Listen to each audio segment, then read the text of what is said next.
How's TMF rolled out Enate and orchestration across the company? So the key was to be open to the change. First, understand ourselves, what is it that we needed to change? And then be able to articulate it very well to exactly those people that had been doing those same services for many, many years. In addition to that, it was all about the what's in it for me. What do I gain by adopting a technology like Enate?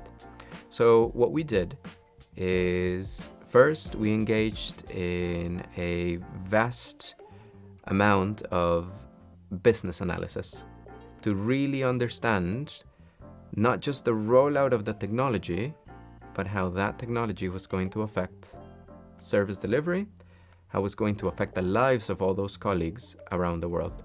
Once we pretty much understood that concept, we then created a center of excellence. A center of excellence that I must thank Enate for helping us develop knowledge to that center of excellence.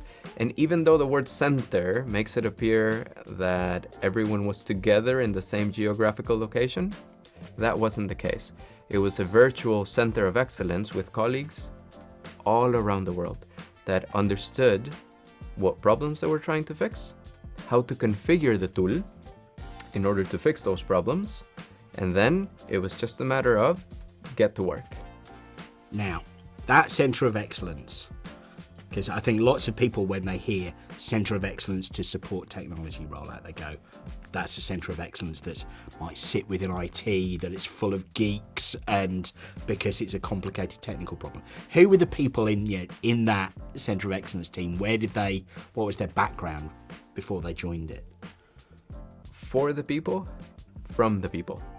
That's the word I would describe it. So that center of excellence is today completely filled by technology enthusiasts that at one point, just like me, sat on a chair and deliver the services that TMF delivers to the client. So it's not about rolling out technology. It's about using technology for the benefit of that person that's sitting on the chair talking to clients every day.